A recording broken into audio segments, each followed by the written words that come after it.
বৈষ্ণবী মাতৃজননীগণ, না জানি কোন জন্মের কোন সুকৃতি পেয়ে এমন শুদ্ধ কৃষ্ণ ভক্ত পিতামাতার কোল আশ্রয় করে দেব দুর্লভ মনুষ্য জন্ম লাভ করে এই ধরাধামে এসেছি। বহু জন্মের সুকৃতি ফলে আর সাধুগুরু চরণ আশ্রয় করে বসেছি।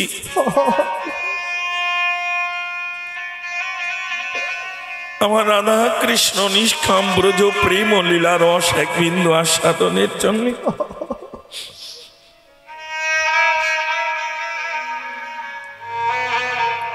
জগতে এত বাড়ি থাকতেও জল থাকতেও যেমন চাতক পাখির পিপাসা দূরীভূত হয় না, সেও গগন পানে তাকিয়ে সর্বক্ষণ ডাকে। কখন গগন হতে এক বিন্দু জল রাশি এসে তার বদনে পড়লে সকলে পিপাসা দূরীভূত হয়, তেমনি এই মায়াময় সংসার জগতে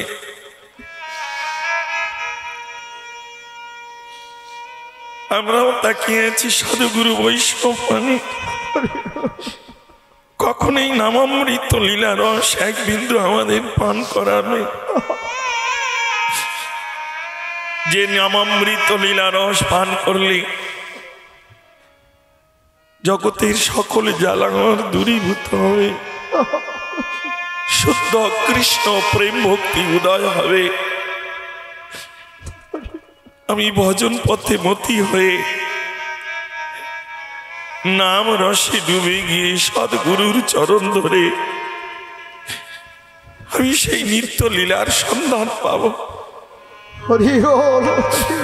সর্বগ্রে আপনাদের মতো বৈষ্ণব বৈষ্ণবী চরণে এই অধম কাঙাল ভজন সাধনীন কপট কদাচারী মহামূর্খ দেবব্রতর সম্প্রদায়ের তরফ থেকে আপনাদের পাদ ও পদ্মে ভক্তি শ্রদ্ধার সহস্র কোটি পূর্ণিম। নিতাই গৌর হরি হরি বল হরি বল হরি বল। জনতাই জয় নিতাই, জয় রাধে। একটা জিনিস বলি মা, আমার জীবনের প্রথম আপনাদের শ্রীচরণে এসেছি। অনেক দূর দূর থেকে ভাগবত চূড়ামণিগণ এসেছেন, সম্মুখে বসেছেন। আমার এইটুকু জীবনে আমি জেনেছি, আমরা অনেকে ভাবি কীর্তন মানে গান, কীর্তন মানে কোনো পালা, কীর্তন মানে তত্ত্ব কথা, কীর্তন মানে লোককে জ্ঞান দেওয়া। না, কীর্তন হচ্ছে ভগবানের সেবা। জীবনং কৃষ্ণ ভজনং যস্য পঞ্চদিনা নিচকে সবে। দুঃখ কি জানো, আমরা ভগবানকে ভালো সবাই বেসেছি, ভগবানকে ভালো সবাই বেসেছি,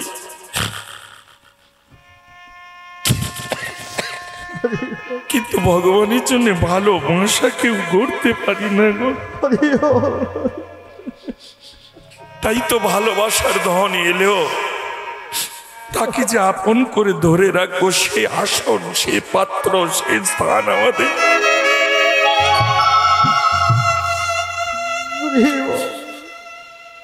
এ জগতে জীবের কি জ্ঞানের অভাব আছে? যেই কীর্তন গাইতে সে তাদের জ্ঞান দিতে হবে। বাবা রাগ করো না মা, তবে এইটুকু জানতে হবে, কীর্তন হচ্ছে ভগবানের সেবা। যেমন আপনারা মাধুকরী করে ভিক্ষা করে এই মহতী বৃন্দাবনকে আয়োজন করেছেন, সাধুগুরু বৈষ্ণবকে আহ্বান করেছেন, মহাপ্রভু মহন্তগণকে আহ্বান করেছেন, মালসায় ভোগও দিয়েছেন, যার যেমন সাধ্য সাজিয়ে দিয়েছেন, ফল মিষ্টি মিষ্টান্ন কত কিছু দিয়েছেন না? দেওয়ার পরেও বসে বসে গাচ্ছেন ভজ পতিত উদ্ধারণ শ্রী গৌর হরি। কেন এত ফল মিষ্টি মিষ্টান্ন এত কিছু দিয়ে আবার আমি নিজে পতিত হয়ে রইলাম? মহাজনগণ বললেন,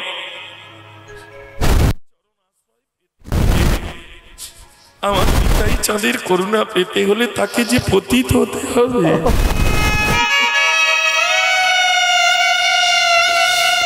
হরে কৃষ্ণ হরি বল। জ্ঞানী জন তাই বলেন, মা উঁচু যদি হতে চাও নিচু হও আগে।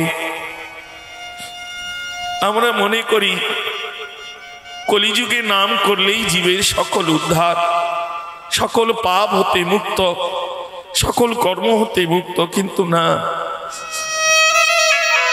শাস্ত্রে বলেছেন কলো নাস্তে ব নাস্তে ব নাস্তে ব গতি অন্যথা।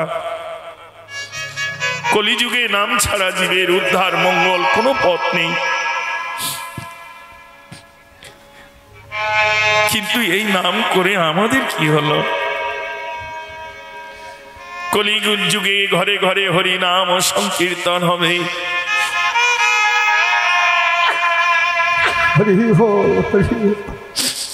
আচার বিধি নিষ্ঠা না বুঝিয়া, সাধু গুরু না মানিয়া, নাচিয়া কুদিয়া সব রসতলে যাবে।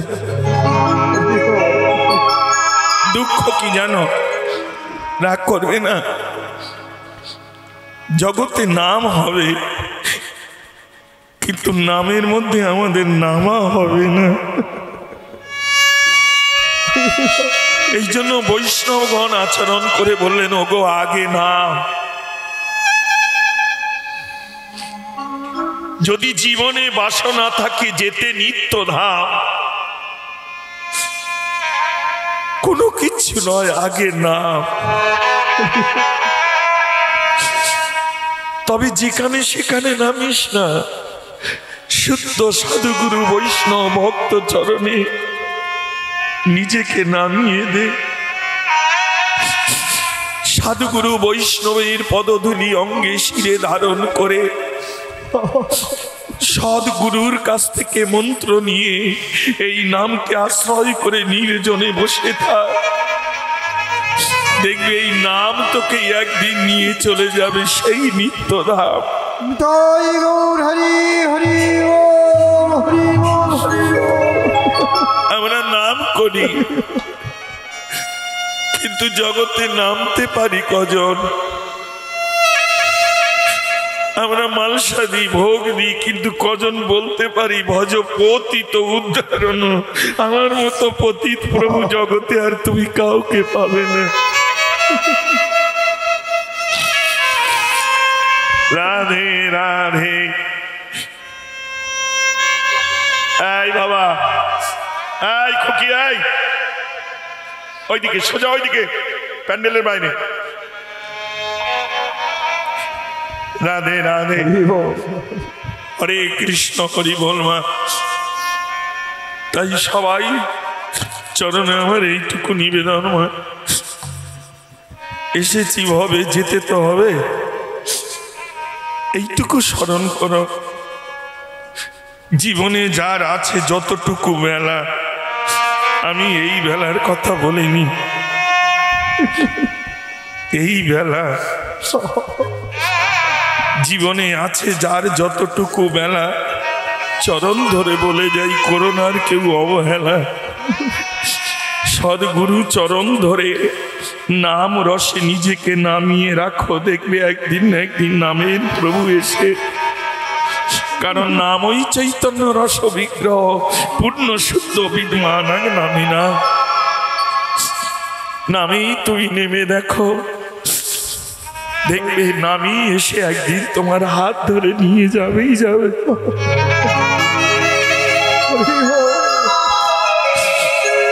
আর একটা কথা মা, হরে কৃষ্ণ, আমরা অনেকে বলি এসেছি খালি হাতে, যাব খালি হাতে। বাস্তব সত্য নয়, কেউ খালি হাতে আসে না।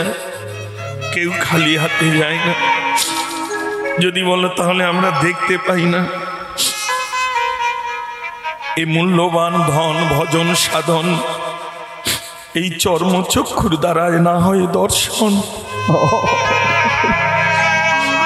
সাধুর যে প্রেম ভক্তি ভজন কোন স্থানে চলে গেছে তা কি এই নয়নে দর্শন হবে?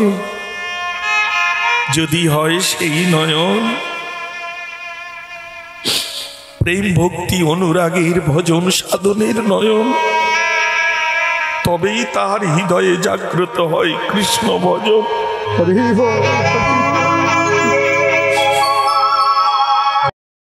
দেখবেন মা, সন্তান যখন সুসময়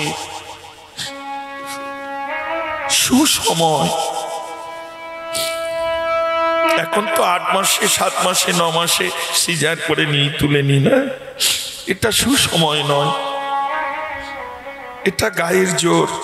বা কিন্তু সুসময়ে যদি সুপদ দিয়ে ভূমিষ্ঠ হয় তার কর এমনি করে মুষ্ট মারা থাকে।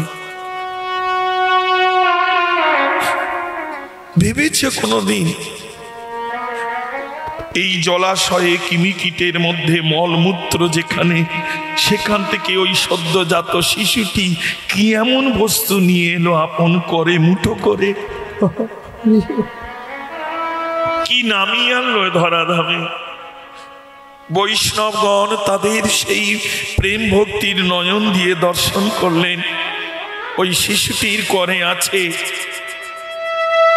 তার ভাগ্যের লেখন।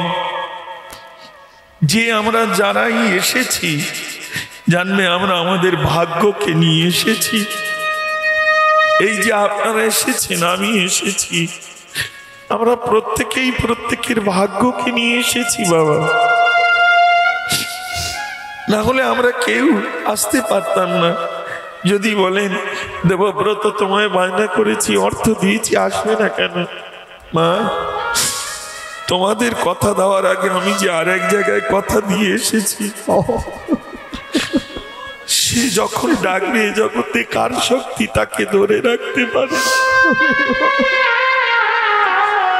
তাই আমার মতো অদমের ভাগ্যে ছিল বলে আপনাদের মতো সাধুগুরু বৈষ্ণবের চরণ দর্শন হলো। আমরা প্রত্যেকে নিয়ে এসেছি ভাগ্য। যতই কমিটির বাবু নিমন্ত্রণ করুক, বাড়ি বাড়ি বলে আসুক, যদি ভাগ্যে না থাকে রাধে রাধে। এবার এখান থেকে নিয়ে কি যাব? অনেকে বলে আমি যাব, আমার নাম যাবে। নাম যারা করতে করতে যাবে শ্মশান পর্যন্ত রেখে তারা নাম নিয়ে আবার ফিরে আসবে। লক্ষ্য করো মা, বলো আমি যাবে, আমার প্রাণ যাবে। প্রাণ তো আগেই চলে গেছে, তবেই তো তোমায় নিয়ে গেছে। তাহলে কি যাবে? জীবনে মনে রেখো মা, যেদিন তুমি যাবে তোমার সঙ্গে একজন যাবে, সে হলো তোমার কর্ম। আর কর্মই হচ্ছে ধর্ম। এমন কিছু কর্ম করো না জীবনে সাধুগুরু বৈষ্ণব ভক্ত আঘাত পায় জীবনে। কারণ ভগবানকে দুঃখ কষ্ট আঘাত দিলে সে সইতে পারে, কিন্তু সাধুগুরু বৈষ্ণবের আঘাত করলে ভগবানও সইতে পারে না। কর্মই ধর্ম মা। কর্মের মধ্যে দুটো ভাগ, একটা সৎ কর্ম, একটা অসৎ কর্ম। এবার তুমি ঠিক করো, মনুষ্য জনমে এই দেব দুর্লভ, যে দেবতারাও এই জনম বাসনা করে, দেবলোক ছেড়ে তারাও এসেছেন ধরাধামে এই কলিযুগে। শিবৈল অদ্বৈত শ্রীবাস গদাধর, তাই না? স্বয়ং ব্রহ্মা হইয়াছেন ভক্ত হরিদাস, সব এক এক করে হয়েছেন, তারাও নেমে এসেছেন। এই জন্য ধন্য কলিযুগ, ধন্য চৈতন্য অবতার। এই জন্মে এই যুগে যদি হরি ভজন না হলো তাহলে জানবে বৃথাই চলে গেল জন্ম। বারবার কীর্তন শান্তর বস্তু পাও। একটা জিনিস বলে যাই মা, আর কোনোদিন তোমাদের চরণ দর্শন হবে কি জানি না, তবে এইটুকু বলি মা, জপ করো, আহ্নিক করো, তপ করো, যাই করো, এই কলিযুগে নামতে শেখো। আস্তে বসো, নামতে শেখো, আর কিচ্ছু নয়। হরি বল। আমরা সবাই জানি কি হয়েছে, কি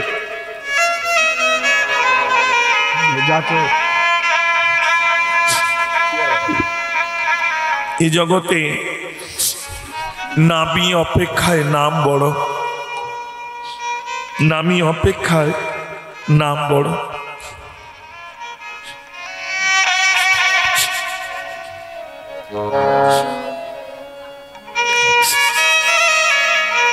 প্রভু রামচন্দ্র বানর সেনাগণকে সঙ্গে নিয়ে যখন সমুদ্র বন্ধন করছেন, বানর সেনারা এক এক করে রাম নাম লিখে শিলা যখন, পাথর যখন জলে রাখছেন, ভেসে উঠছে। রামচন্দ্র মনে মনে ভাবল, আমার নামের এত করুণা গুণ, এত কৃপা, আমি স্বয়ং দেখি তো একবার। বৃক্ষতল থেকে উঠলেন, উঠে আস্তে করে ছোট্ট একটি পাথরের টুকরো নিয়ে সমুদ্রের কিনারে গিয়ে ওই সমুদ্রের জলে পাথরটিকে ছেড়ে দিলেন। যেই ছেড়ে দিল, পাথরটি জলের মধ্যে ডুবে গেল। রামচন্দ্র চমকে গেল, ভীত হয়ে গেলেন। কেউ দেখতে পাইনি তো, কারণ আমার নাম লিখে বানর সেনারা জলে পাথর ভাসিয়ে দিচ্ছে, আর সাক্ষাৎ আমি সেই রাম। প্রভু রামচন্দ্র আপন করে যখন শিলাটি, পাথরটি জলে দিলেন, ডুবে গেল। কেউ দেখতে পেল না, দেখলো হনুমান। জিজ্ঞাসা করলো, প্রভু এ কি দর্শন করলাম?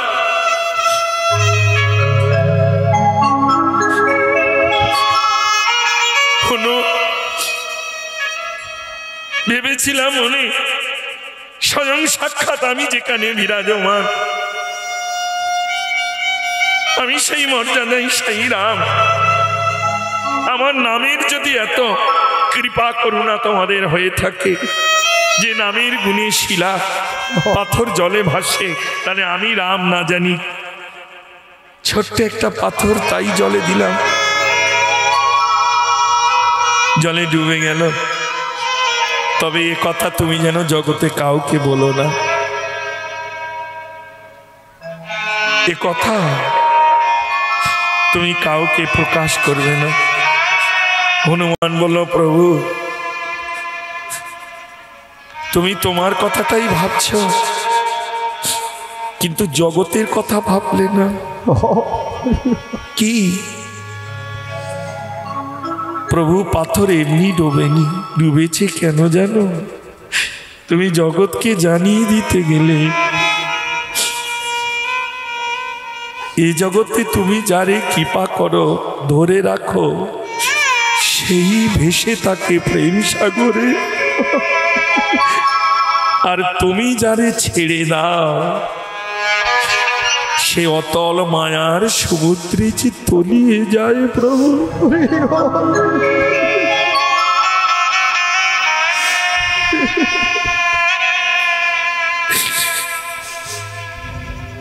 আজ আমি জেনে গেলাম, তোমার অপেক্ষায় তোমার নাম অনেক বড়। রামচন্দ্র মনে মনে ভাবল, শুধু এইটুকু তুমি জানো,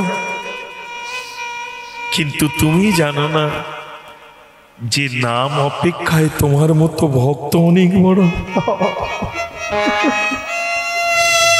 এটা তো তুমি জানো না, আমিও তোমাকে জানিয়ে দেব। প্রভু রামচন্দ্র গিয়ে বৃক্ষতলে বসলেন। বানর সেনারা যথারীতি কর্মের মধ্যে কর্ম করছে, পাথরের টুকরোগুলো নিয়ে রাম নাম লিখে। ওই যে বৃক্ষের তলে বসে আছে, ওই বৃক্ষের শাখে মানে গাছের ডাল যেটা বলে বাংলা ভাষায়, গ্রাম্য ভাষায়, ওই বৃক্ষের শাখে ছোট্ট একটি জীব, আমাদের মতো এত বলিসি নয়, এত সুন্দর সুতম দেহ নয়, ছোট্ট একটি দেহ, নাম তার কাঠবিড়ালি। বৃক্ষের শাখে থেকে প্রভুকে দর্শন করছে আর মনে মনে ভাবছে, আইরে বিধি, এমন কি কর্ম করেছিলাম যে এ জন্মে এই দেহ আমায় দিলে।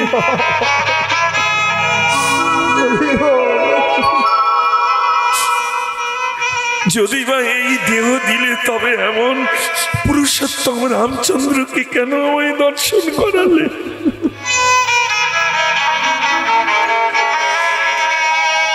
আমি কি দিয়ে তার সেবা করবো বলো? নয়নের জলে ভাসতে ভাসতে ভাবল, সৃষ্টিকর্তার দোষ দিয়ে লাভ নেই, কারণ নিজের কর্মে নিজেকেই জন্ম নিতে হয়। পূর্ব জন্মে আমি জানি না কি কর্ম করেছি, তাই আমাকে এই রূপে জগতে আসতে হয়েছে। কিন্তু প্রভু, না জানি কোন জন্মের কোন সুকৃতি ফলে আমি আজ তোমার চরণ দর্শন পেয়েছি। এই জন্মটার বিফলে যেতে দেব না। যতটুকু দেহ শক্তি আমার আছে আমি তোমার পথ নির্মাণ করব। ওই গাছের শাখা থেকে মানে বৃক্ষের শাখা থেকে গাছের ডাল দিয়ে সাগরের জলে লম্ফ দিয়ে পড়লে, জলে পড়লে কি হয়, দেহটা ভিজে গেল। কাঠবিড়ালির অঙ্গে তো লোমকূপ, সব লোম দিয়ে ঢাকা, লোমগুলো অঙ্গের সঙ্গে চেপে গেল। আস্তে আস্তে করে তীরে উঠলেন কাঠবিড়ালি। তীরে উঠে অঙ্গ টেপনি করে ঝাড়া দিলেন, নাড়া দিলেন, কিছু জল সরে গেল। এইবার ওই সিক্ত দেহ নিয়ে লক্ষ্য করো মা, কেন ভোর 3টে স্নান করে উঠে ভগবানের সেবায় যেতে হয়, এমনি কেন যাওয়া যায় না? কাঠবিড়ালি এই শিক্ষা দিচ্ছেন, যদি ভগবানকে সেবা করতে হয় আগে নিজেই শুদ্ধ হও।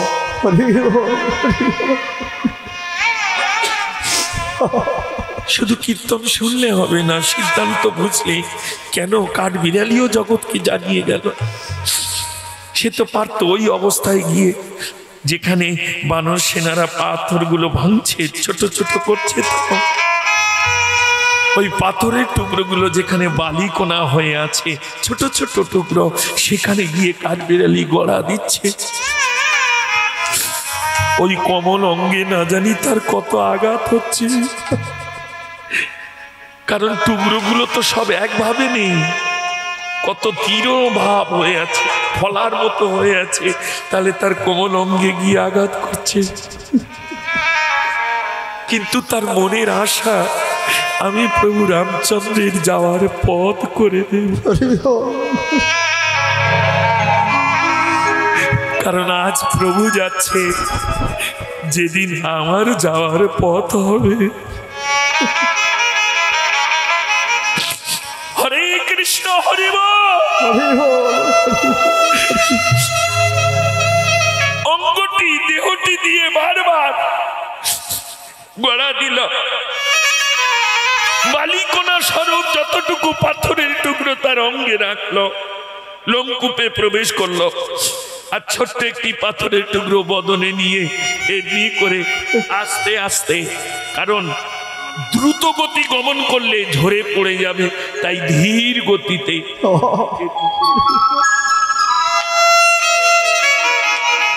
ওই পথে পাথরের মাঝখানে গিয়ে যতটুকু ফাঁকা আছে সেখানে অঙ্গটা এমনি করে ঝাড়া দিচ্ছে, ধুলা ঝরে পড়ছে, অর্থাৎ দেহের মধ্যে থেকে যতগুলো বালিকণা ছিল ঝরে ঝরে পড়ছে। আবার আসে এই যাওয়া আসা, আগম আর নিগম। লক্ষ্য করো মা, আমাদেরও এমনি কত জন্মে হয়েছে যাওয়া আসা, তবে জীবনে ভগবানের জন্য বাঁধতে পারেনি ভালোবাসা। তাই তো জীবনে আমাদের এমন দশা গো। যদি বাঁধতে পারতাম ভালোবাসা, তাহলে আমাদের মিটে যেত যাওয়া আসা। নিত্য সিদ্ধের দেশে প্রেম তরঙ্গে ভেসে আমি নিতাই গৌর সেবায় মিটতে থাকতাম।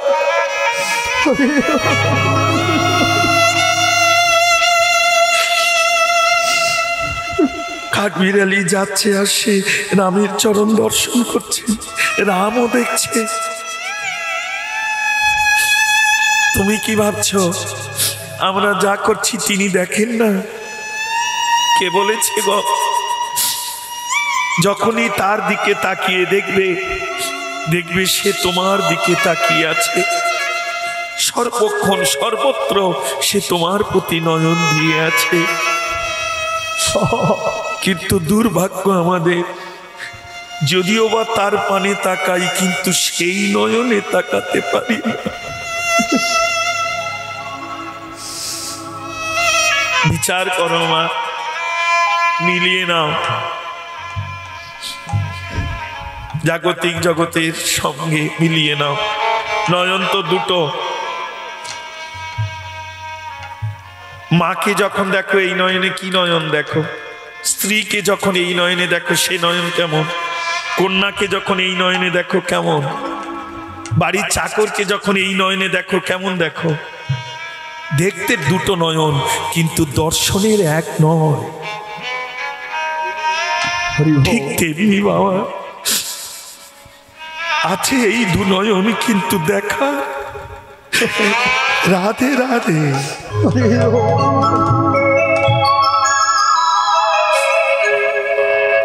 কাঠবিড়ালি যাচ্ছে আসে, প্রভু রামচন্দ্র তাকে দেখছে, আবার কাঠবিড়ালিও রামকে দেখছে। কাঠবিড়ালিও নয়নের জলে ভাসছে, আর রামচন্দ্র নয়নের জলে ভাসছে।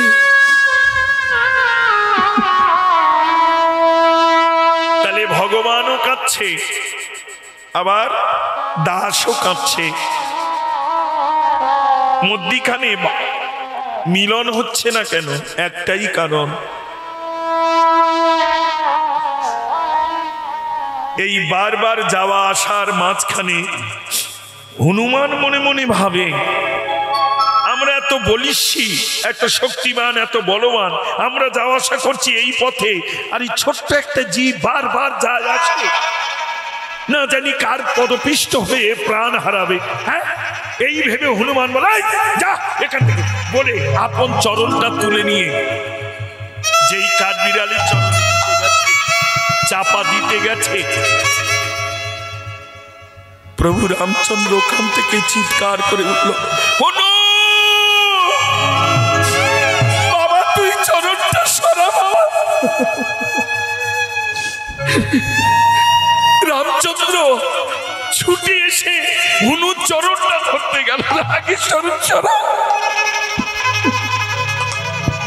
হনু চরণ যেই সরিয়ে নিলেন, তাড়াতাড়ি করে রামচন্দ্র ওই ছোট্ট কাঠবিড়ালিকে আপন কোলদেশে এমনি করে নিয়েছে। আরে বড় কষ্ট হয়েছে, আঘাত হয়েছে। হনুর পদতলে পড়ে পিষ্ট হয়েছে, বড় কষ্ট পাচ্ছ।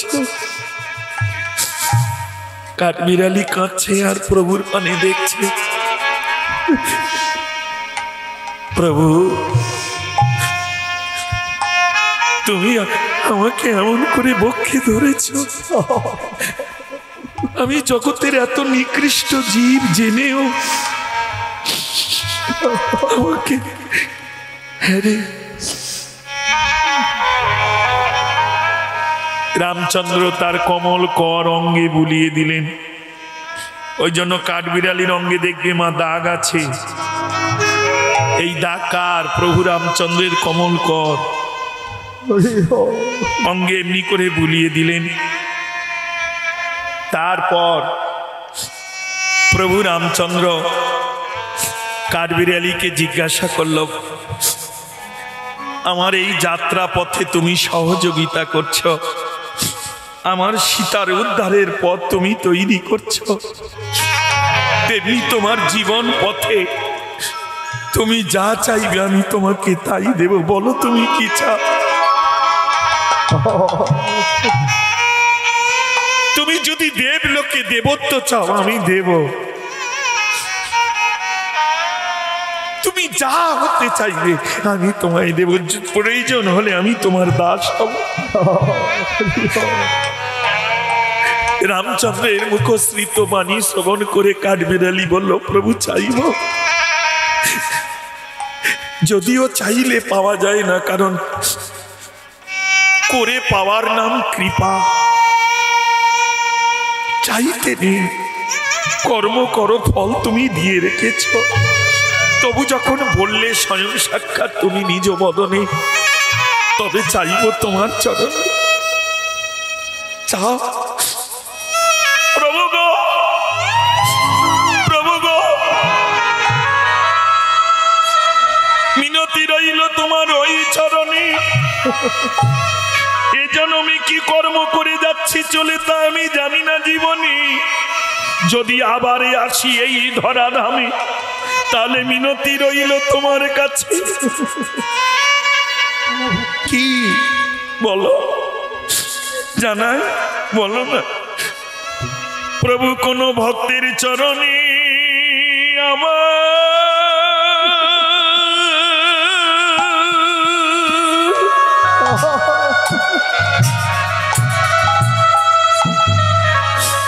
আমায় আশ্রয় দিও।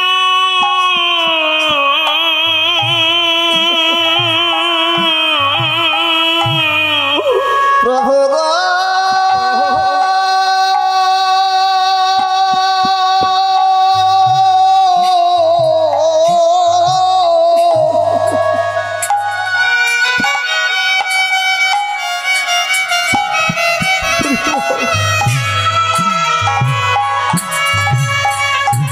কোন ভক্তের চরণে আমার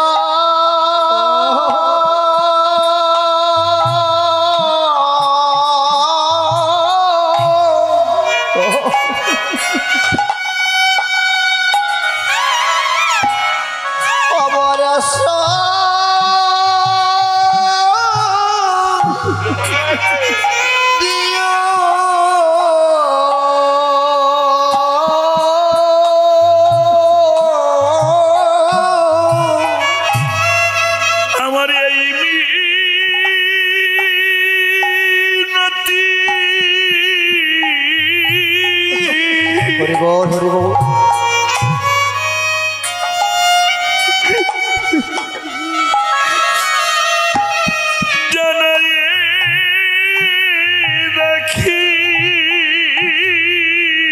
ভক্তের চরণে আমার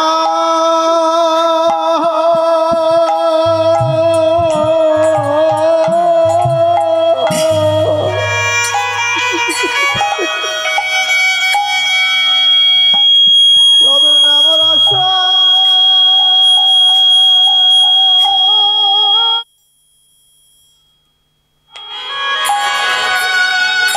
আশা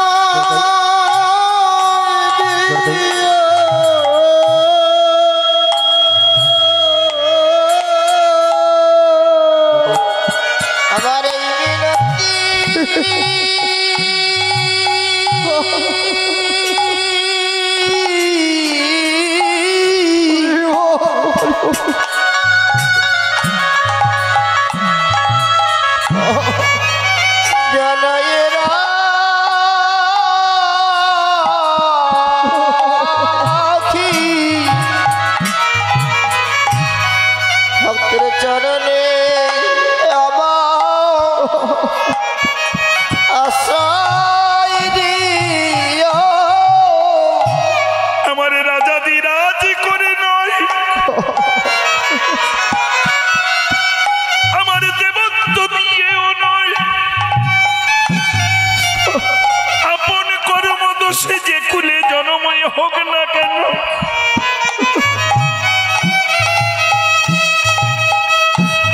যেন ভক্তির চরণ ধুলি আমার শিরে পড়ে।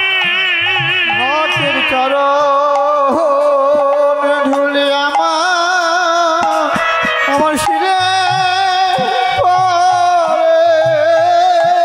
ভক্তের পদধূলি পেলে তোমায় পাওয়া হবে। ভক্তের চরণ ধুলি আমার শিরে পড়ে। ভক্তের পদধূলি পেলে তোমার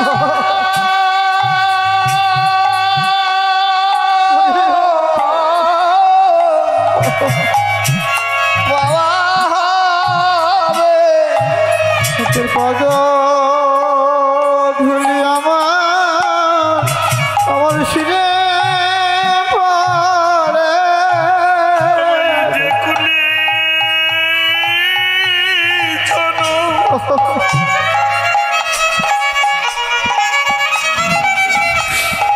হবে না কেনে। ভক্তের পদধূলি আমার শিরে পড়ে। পদধূলি পেলে হবে।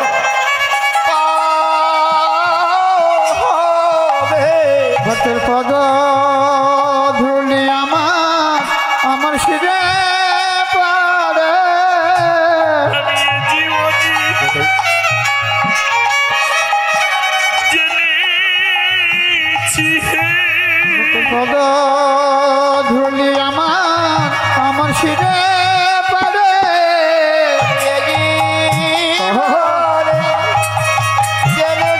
ভক্তের পদধূলি আমার শিরে পড়ে। তুমি অপেক্ষায় এই ভক্ত বড় তুমি আমার শিরে পড়ে। অপেক্ষায় আমার ভক্ত বড়। পদধূলি আমার শিরে পড়ে। অপেক্ষায় আমার ভক্ত বড়। পদধূলি আমার শিরে পড়ে। প্রিয় ভক্তের চরণে আশ্রয় দিবে। পদধূলি আমার শিরে পড়ে। ভক্ত চরণে আশ্রয় দিও। ভক্তের পদধূলি আমার শিরে পড়ে। আমার আশ্রয় দিও। ভক্তের পদধূলি আমার শিরে পড়ে। ভক্ত চরণে আমার আশ্রয় দিও। ভক্তের পদধূলি আমার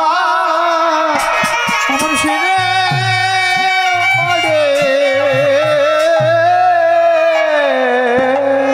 হনুমান বলল, প্রভু এ তোমার কোন লীলা? হরি বল, হরি বল। কেন তুমি জানো না?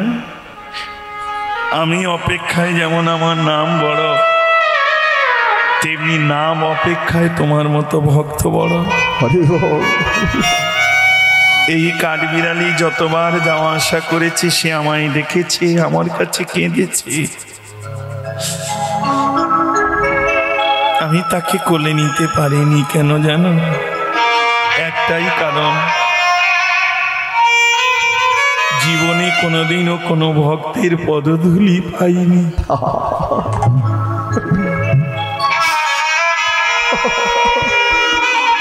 তাই তোমার মতো ভক্তের পদধূলি পেয়েছে বলে আজ ওকে আমি আপন করে বক্ষ মাঝে ধরেছি। ও যা চাইবে আমি তাই দেব। বৈষ্ণব মহাজন জানিয়ে গেলেন, প্রভু জগতে তুমি রেখে গেলে নামই অপেক্ষায় নাম বড়, নাম অপেক্ষায় ভক্ত বড়, আর ভক্ত অপেক্ষায় তার পদধূলি বড়। ধন্য ধন্য প্রভু। সেই লীলা সাধনে মহাপ্রভু হরিনাম সংকীর্তনে মেতেছেন বটে, কিন্তু কখন না নৃত্য করছেন, কখনো নয়ন জলে ভাসছেন, আবার কখনো ভক্তের পদধূলির উপরে গড়া দিচ্ছেন। বৈষ্ণব মহাজন বলে এই খেলা জগতে দেখি নাই, তবে এই খেলা কোন খেলা জানো? অগো খেলা এবি বিনোদ খেলা।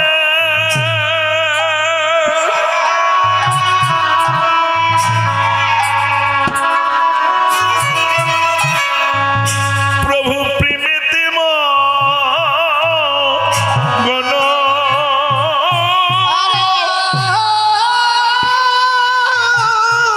হরি বল ও খেলায় বিনোদ খেলা।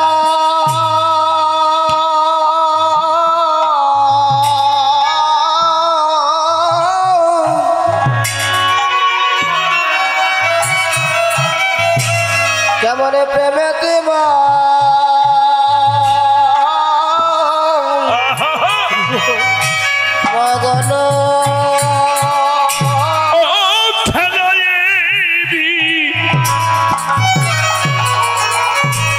বিনোদ খেলা। রাধে রাধে রাধে। এ জীবনে আমরাও খেলি কামনা বাসনা, তাই না? হরে কৃষ্ণ, হরি বল মা। রাগ করিস না, অপরাধ কেউ নিস না। হরি নামে হরি নামে, আমরা সবাই বলি হরি নামে হরি নামে, কিন্তু সব জায়গায় হরি নামে না। জানতে হবে 3 প্রকার হরিনাম হয়। একটা হলো রাজসিক, পয়সা আছে দিয়ে যাচ্ছে। মন্ডল পরিবার, চৌধুরী পরিবার, নস্কর পরিবার 101 বছর পূর্ণ হরিনাম সংকীর্তন আপনাদের নিমন্ত্রণ। কি অহংকার!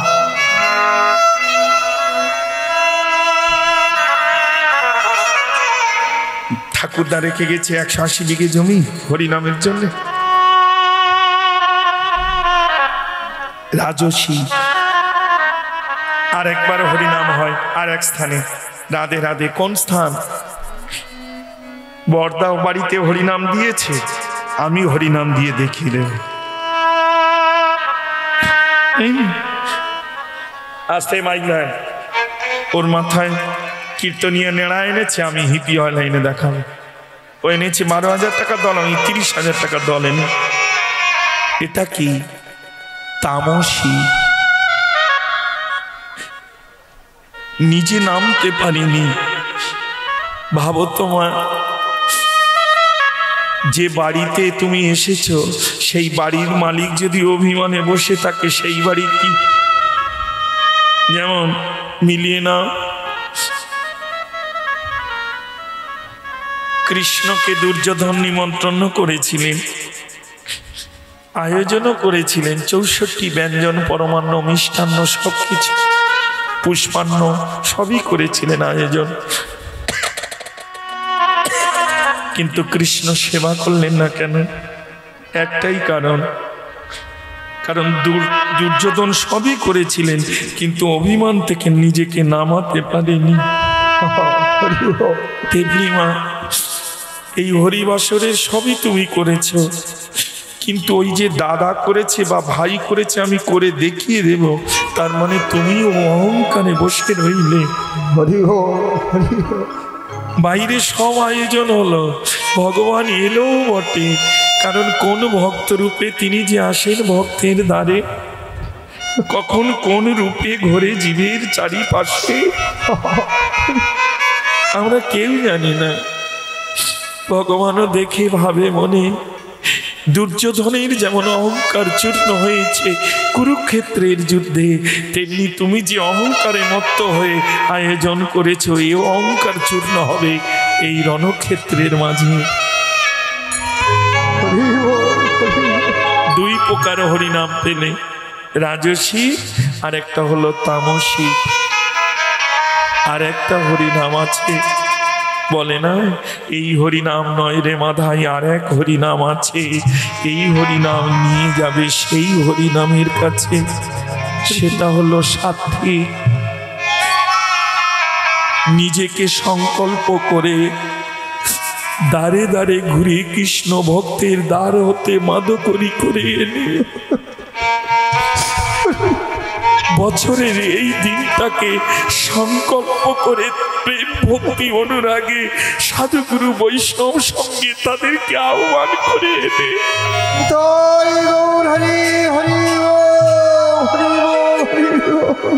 সেবা করা, তাদের সেবা দেওয়া, এটি হলো শান্তি। হরে কৃষ্ণ হরি বল। সাবধান মা, সব নামে নামে না গো, এই নামে যাদের হৃদয়ে একবার নেমে যাবে তারাই এই রসপূর্ণ খেলায় মেতে উঠবে। খেলো এরি বিনোদ খেলা,